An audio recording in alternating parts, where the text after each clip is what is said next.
Before we begin, here's a question to sit with. Have you ever done something small for a stranger, something that cost you almost nothing, that you did simply because the moment called for it, and never once thought about it again? Drop your answer in the comments as you listen. Maya Osei had been selling fruit at the corner of Peachtree and 5th in Atlanta for 6 years. She knew her regulars. She knew the morning rush and the lunch crowd and the slow golden hour before closing, when the neighborhood exhaled and people walked past without the hurry of a day still ahead of them. She knew which mangoes were at their peak on which day. She knew how to read a person in 3 seconds, whether they wanted to be spoken to or just wanted their change. She did not know the man who stopped at her stand on a Tuesday morning in July. He was wearing an expensive suit. He was on his phone. He was not in any visible way a man who bought fruit from a street vendor on the way to wherever men in expensive suits went on Tuesday mornings. But something had made him stop, and when she handed him the mango, the best one of the day, the one she had been saving, the one she gave him simply because something about the way he looked made her think he needed it more than she needed the $3. She had no way of knowing what was going to come back to her. What came back to her changed her life. Some stories begin with grand gestures, with declarations and boardrooms and the specific orchestrated drama of significant moments that announce themselves as significant. This story begins with a mango, with a woman who understood, through 6 years of watching the world pass by her fruit stand, that the most honest moments between people were almost always the small ones, the ones that were not arranged, the ones that happened in the 30 seconds between someone reaching for their wallet and you handing them their change. This is a story about one of those 30-second moments, and about what a person who had everything discovered in the middle of a Tuesday morning on Peachtree Street that he had been missing. If you have ever given something small to a stranger simply because it felt like the right thing, this story is yours. Before we begin, one ask. If this story finds something warm in you today, write, "The mango changed everything" in the comments. Let this family know you are here. Now, let us begin. Daniel Holt was 44 years old and had spent the past 18 years building Holt Ventures into one of the most recognized private equity firms in the Southeast. He had grown up in Charleston, South Carolina, the son of a banker father and a mother who had organized her life around the specific social choreography of a certain kind of Southern family, the right church, the right schools, the right connections, the particular discipline of a world that measured everything and found most things slightly lacking. He had gone to Duke on merit, graduated near the top, spent 6 years in investment banking in New York that he found exhilarating in the way that only things you are genuinely good at can be exhilarating, and returned to Atlanta at 32 to build something of his own. He had built it. Holt Ventures had 23 portfolio companies across technology, real estate, and consumer goods. His fund's returns had been in the top decile of its peer group for 4 consecutive years. His name appeared regularly in the Atlanta Business Chronicle and twice in the past year in national publications. He was, by any external measure, successful in every way that success was usually measured. He was also, though he had not yet arrived at this understanding with complete clarity, deeply alone. Not lonely, he was careful to distinguish this when the thought surfaced, which was not often. Lonely suggested something passive, something waiting to be fixed. What he was felt more structural, the specific isolation of someone who had spent 18 years moving so fast and working so hard and building so deliberately that the architecture of his daily life had, gradually and without intention, been optimized entirely around the company and almost entirely around nothing else. He had dated. The relationships had been genuine in their early stages and had uniformly ended with the specific, quiet acknowledgement that the company was always going to win when the calendar became a negotiation. He had a trainer at 6 in the morning and a nutritionist and a chef who prepared his meals on Sundays, and a driver and an assistant and a therapist he saw every other Thursday. He had everything that money could organize. What he did not have, what he had not had, he would later understand, for a very long time, was a single, uncalculated moment in his day. Every interaction in his life served a purpose. Every relationship had a context. Every conversation happened inside a frame that was professional or strategic or logistical. He had forgotten, somewhere across 18 years, what it felt like to have someone do something for him that was just kind. Just kind, without strategy, without context, without a reason. He had forgotten what that felt like until a Tuesday morning in July when he was on his phone on Peachtree Street and the smell of ripe mangoes reached him through the Atlanta summer heat and something made him stop. Maya Osei was 36 years old. She had grown up in Accra, Ghana, the middle daughter of a teacher mother and a carpenter father who had raised 5 children in a household where love was abundant and money was managed carefully, and where the specific lesson of her childhood was not how much you had but what you did with what you were given. She had come to Atlanta at 22 on a student visa to study business administration, had graduated, had stayed, had worked several jobs across several years, including a brief and genuinely interesting stint at a nonprofit arts organization, and had eventually arrived at the specific, surprising clarity that what she most wanted to do was work for herself. Outside, with her hands, with the specific pleasure of transactions that were direct and immediate and honest. She had started the fruit stand 6 years ago. Her family in Accra had thought it was temporary. Her friends in Atlanta had thought it was a phase. She had built it into something that was genuinely hers. A regular spot on a prime Atlanta corner, a reputation among her regulars for the freshest produce and the most accurate read of which fruit was at its peak on any given day. A small but growing wholesale arrangement with 2 restaurants that had found her through customers who would not stop talking about her mangoes. She was not rich. She was not poor. She was completely herself. That was the most accurate description of Maya Osei. She was completely herself in a way that a great many people, including the man who was about to stop at her stand for the first time, had forgotten how to be. She had a laugh that arrived without warning at full volume. She had opinions about everything and stated them with the warm directness of someone who had grown up in a household where honest conversation was the primary form of connection. She had regular customers who sometimes lingered longer than fruit buying required because something about her presence made the morning better. She had not been looking for anything on the Tuesday morning in July when a man in an expensive suit stopped at her stand with his phone still pressed to his ear. She simply looked at him and gave him the best mango of the day. He had not planned to stop. He had been on a call with his CFO about a portfolio company's quarterly numbers, walking the 3 blocks between his car and the office building where he had a 9 o'clock meeting, when the smell had reached him. It was the smell of mangoes, ripe at exactly the right moment. The specific, tropical sweetness of fruit that had been handled correctly, that had not been refrigerated too early, that had been allowed to come to its peak in the summer heat, the way it was supposed to. He had stopped walking. His CFO was still talking. He said, into the phone, "Let me call you back." He ended the call before the CFO finished his sentence, which was not something Daniel Holt typically did. He was considered, in his professional circle, extraordinarily disciplined about meetings and calls and the specific protocols of someone who understood that other people's time was valuable. He ended the call.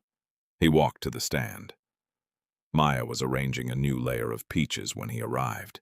She looked up at him with the direct, warm assessment of someone who spent her days reading people in the first 3 seconds and who had therefore become exceptionally good at it. She saw a man in an expensive suit who was slightly surprised to find himself standing at a fruit stand on a Tuesday morning. She saw something else, too. Something underneath the suit and the phone and the practiced efficiency of a very successful person. Something that was tired in a way that had nothing to do with sleep. She did not say any of this. She said, "The mangoes are exceptional today." He looked at the mangoes. He said, "How exceptional?" She picked up the one she had been saving, the best one of the morning, the one that was at its absolute peak, and held it out to him. She said, "Smell that." He looked at her for a moment. He smelled it. Something shifted in his expression. Not dramatically, just slightly. The specific involuntary shift that happens when something reaches a person through the specific bypassing of every managed layer they have constructed. He said, "That is extraordinary." She smiled. She said, "I know. I have been saving it since 7 this morning. I was not sure who it was for until just now." He reached for his wallet. She shook her head. She said, "Not that one. That one is a gift." He looked at her. She was already turning back to arrange the peaches. She said, without looking at him, "You looked like you needed it more than I needed $3. He stood at the stand for a moment longer. Then he said, "Thank you," she said. "Have a good meeting." He had not told her he was going to a meeting, but she had known. He walked away with the mango in his hand and got to his 9 o'clock meeting 7 minutes late for the first time in 4 years. He did not care. He came back the following Tuesday. He told himself he was coming back for the mangoes. This was partially true. He bought 2 mangoes and a bunch of bananas and a small container of strawberries that he knew he was not going to eat before they turned and bought anyway. She gave him his change and said, "You came back," he said. "The mango was extraordinary." She said, "I know, but you are here for more than a mango." He looked at her. She said it with the direct warmth of someone who said true things without making them complicated. He said, "You might be right about that."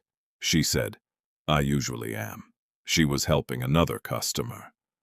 He stood slightly to the side and waited, which was also not something Daniel Holt typically did. Waited, at a fruit stand on a Tuesday morning, for a woman to finish serving another customer so he could continue a conversation that had no agenda. She came back to him. She said, "What is your name?" He said, "Daniel." She said, "Maya." He said, "Maya."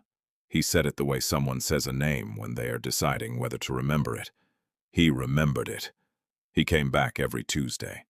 Not always for long. Sometimes just the 30 seconds of a transaction with 2 or 3 sentences that were about nothing in particular, and somehow about everything. Sometimes for longer, when the morning was slow and she was willing to talk, and he found, standing at the corner of Peachtree and 5th with no agenda and no meeting for the next 40 minutes, that he had more to say than he had realized. She talked about her fruit stand with the specific animated precision of someone who found their work genuinely interesting. She talked about the seasonal rhythms about which growers she trusted and why, about the specific art of knowing when something was at its peak versus when it was presenting well but had passed its moment. He listened with the full attention of someone who had not been in a conversation like this in a long time. A conversation that was not about anything except what the 2 people were saying to each other. She asked him questions. Not the questions his professional world asked, not about the fund or the portfolio or the returns. Questions about what he thought about things. What he actually thought. What made him stop in the middle of a Tuesday morning and smell a mango. He found himself answering honestly in a way he had not prepared to answer. He said once, on the 4th Tuesday, that he had been thinking about a conversation she had with a customer the previous week. A woman who had been upset about something and whom Maya had spoken to for 10 minutes while the morning rush went on around them, fully present, fully warm, in no hurry. He said, "I have a therapist I see every other Thursday, and I have not felt as seen in 2 years of Thursday sessions as you made that woman feel in 10 minutes on a Tuesday morning." Maya laughed. The full volume laugh that arrived without warning. She said, "I am not a therapist. I just paid attention." He said, "That is the thing. Paying attention is the whole thing. Most people do not do it." She looked at him. She said, "You are paying attention now." He said, "I am trying to." She said, "Good. Keep trying." He told his assistant on the 5th Tuesday that he would be unreachable between 8 and 9 on Tuesday mornings going forward. His assistant, who had been with him for 7 years and who had never once heard him block out time that was not a meeting, did not ask what the time was for. She simply noted it and said, "Of course." What he was doing with that time, across the weeks that followed, was standing at a corner in Atlanta, in various states of conversation, with a woman who sold fruit and who was, he was increasingly certain, the most genuinely interesting person he had encountered in years. Not interesting in the way of people whose professional achievements made them compelling to engage with. Interesting in the way of someone who was entirely herself, whose way of seeing the world was specific and warm and occasionally surprising and completely unperformed. She had never heard of Holt Ventures. She did not know what private equity was, or found it interesting only in the abstract way of someone who was curious about the world without needing any particular part of it to validate her own. She cared about her mangoes. She cared about her customers. She cared about her family in Accra and called her mother every Sunday evening without exception. She cared about the Atlanta summer and what it did to the peaches. She cared with the specific, uncomplicated warmth of someone who had never learned not to, about the people in front of her. He had not been around someone like her in a very long time. He was not certain he had ever been around someone like her. Midpoint question for you. Have you ever met someone who made you understand, simply by being completely themselves, how much of yourself you had set aside somewhere along the way? On the 8th Tuesday, he came with something besides his wallet. He came with a piece of paper. He set it on the stand between the mangoes and the plums, and she picked it up and looked at it. It was a business proposal, not for her, not structured around him or his company or his fund, structured around her, around the wholesale arrangement she had mentioned with the 2 restaurants, around the specific market gap he had identified after 3 hours of research he had done on a Sunday afternoon, around the question of what Maya Osei's specific knowledge of seasonal produce and supplier relationships could become if it had the right capital structure and the right support around it. He had identified 3 potential pathways. One was a formalized wholesale distribution operation to mid-size restaurants in Atlanta. One was a specialty import arrangement for specific West African fruits that were largely unavailable in the Atlanta market. One was a hybrid model that combined both. He had not assumed which she would want. He had outlined all 3 and presented them as options. He had also written, at the bottom of the page in his own handwriting, a note that said, "These are yours to keep or throw away. I am not asking for anything in return. You gave me a mango. I am returning the favor with something that is actually proportional." She read the whole thing standing at her fruit stand on a Tuesday morning, with the morning rush moving around her. She read it twice. Then she set it down and looked at him.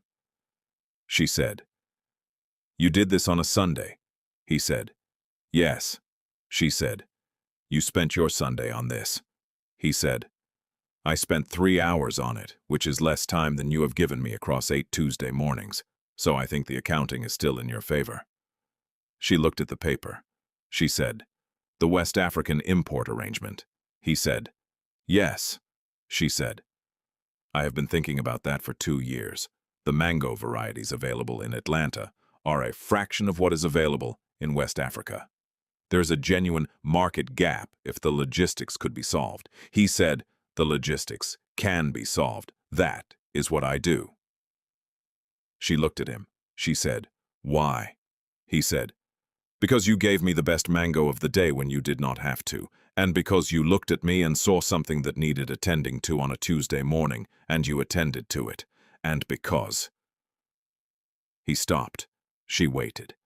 He said, "Because I have been building things for other people to own for 18 years, and I would like, for once, to build something for someone who deserves to own it. The morning rush was moving around them. She picked up the paper. She said, "I want to read this properly. Can we meet somewhere that is not a fruit stand?" He said, "Name the time." She said, "Saturday morning. There is a coffee shop on Auburn Avenue. 9 o'clock. He said, "I will be there." She said, "Bring the full numbers, not a summary." He said, "Of course." She turned back to her stand. He walked away with nothing in his hand and felt, for the first time in longer than he could account for, like he was moving towards something rather than alongside it. He arrived at the coffee shop on Auburn Avenue at 8:45. He had never arrived early to anything personal in his professional life. He arrived early and ordered coffee and sat at a table near the window and felt the specific, slightly unfamiliar sensation of looking forward to something that had nothing to do with a quarterly number or a closing meeting. She arrived at 9 exactly. She wore a bright orange dress and small gold earrings, and she carried the business proposal he had given her, annotated in a different color ink with questions that demonstrated, he saw immediately, that she had understood every element of it and had thought about it in the specific, analytical way of someone who had spent 6 years running her own operation and understood the mechanics of supply, demand, and margin better than most people he had encountered with MBAs. They spent 3 hours at that coffee shop, not talking about the proposal the entire time. It was not that kind of meeting. They talked about the proposal, and they talked about her family, and they talked about his childhood in Charleston, and they talked about Atlanta in the summer, and about the specific joy of a perfect piece of fruit, and about what it meant to build something that was genuinely yours. At some point she said, "You are different outside of the fruit stand context." He said, "How so?" She said, "At the stand, you always have somewhere to be. Even when you stayed longer than you planned, there was always somewhere you were supposed to be. Today you do not have anywhere to be." He said, "No, I do not." She said, "How does that feel?" He said, "It feels like the mango." She looked at him. He said, "Like something I did not know I was missing until I had it and then could not understand how I had been moving through mornings without it." She was quiet for a moment. Then she said, "That might be the nicest thing anyone has ever said to me." He said, "It is also just true." She said, "I know." The coffee shop had emptied and filled and emptied again around them.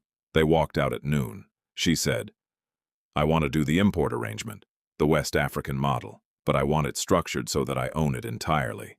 I am not looking for a partner who becomes a boss." He said, "I know. That is why I wrote it the way I wrote it." She said, "I am going to need a lawyer to review the structure." He said, "I know 3.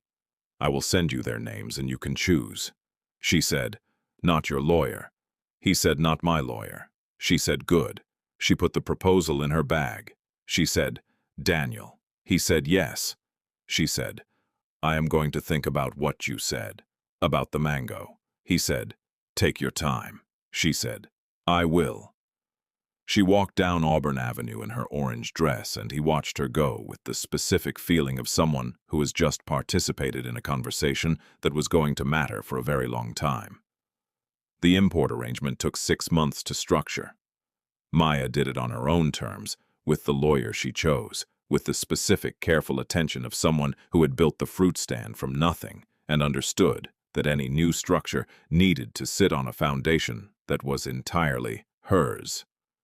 He helped with the logistics, the supplier relationships, the customs documentation, the cold chain arrangements that made the import of West African fruit varieties viable. He did it from the side, efficiently, without inserting himself into her decisions. She noticed how he helped. She noticed that he helped the way you help someone who does not need rescuing, by doing what was asked and not expanding the role. The first shipment arrived in February, 8 varieties of Ghanaian mango that were not available anywhere else in Atlanta. She sold out in 4 days. The 2 restaurants she already supplied called the same week.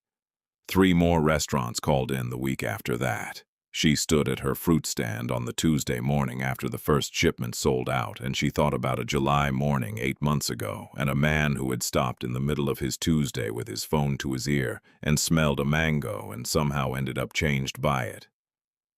Daniel came to the stand that Tuesday as he came every Tuesday. She told him the first shipment had sold out. He said, "Of course it did." She said, "You do not get to say of course about something I built." He laughed. She said, "You can say, I knew it would." He said, "I knew it would." She said, "That is better."